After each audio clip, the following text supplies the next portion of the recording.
So the name of this castle is Humprecht. Right now it's closed and it's repaired, financed by European Union. And I don't know exactly how old it is, but it's centuries old and no one really lived here. This used to be a hunting lodge or hunting castle for the owners. Let's go up.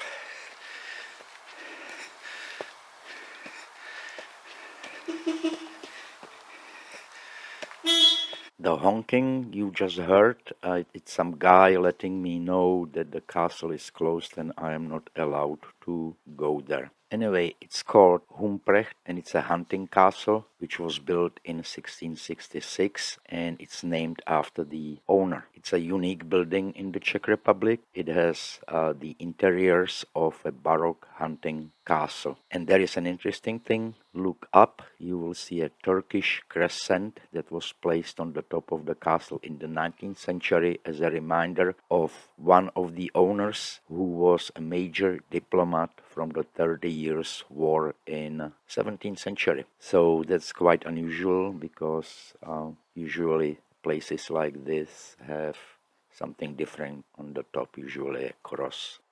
I have parked maybe 5 minutes from here. The fee for the parking was about $2, and later on I found out that the fee to get into the ruins is about $2.50, and it's a very short walk. The ruins are in the pine forest on a little hill, and before we get to the hill there is a summer theater. The whole complex, including the ruins, belongs to the small village below for the last 25 years or so, and they are trying their best to kind of preserve it for the visitors. It's very popular with Czech people, not only because of the ruins themselves, but in the forest there are many sand, rocks, and various interesting formations and scenic hikes and beautiful views, so it sees its fair share of visitors. The first written mention of the castle comes from the years 1316 to 1318. The building initially consisted mainly of wood. Later, many rooms were built directly into the sandstone rocks. In the middle of the 15th century, this castle was built into a heavily fortified defense system. The castle's name is Valečov. It's a unique name because it's Bohemian, Czech name. At that time, most of the castles had German names. After the 30 Years' War at the beginning of 17th century, the castle was in a very bad condition and it went downhill from there. For the last 200 years or so, the castle was, or the ruins basically were, a source of cheap building material for neighboring villages and towns. It has practically served as a dwelling for the poor, and that was it.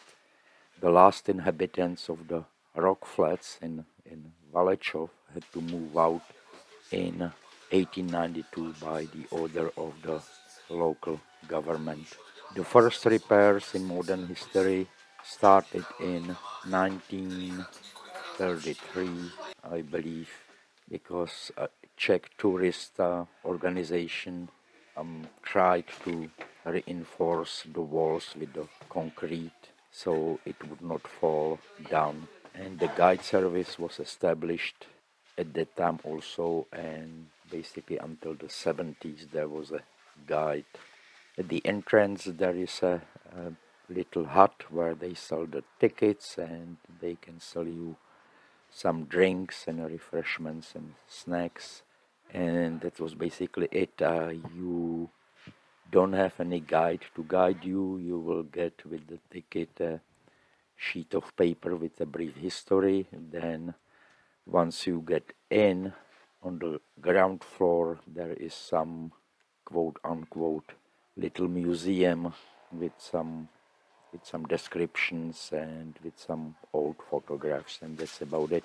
But it's a really nice place to visit, has beautiful views, surroundings are fabulous, the forest is very nice, so it's fairly popular. So I think this will be it. If you survived until now, thank you for watching. Take care and see you next time. Goodbye.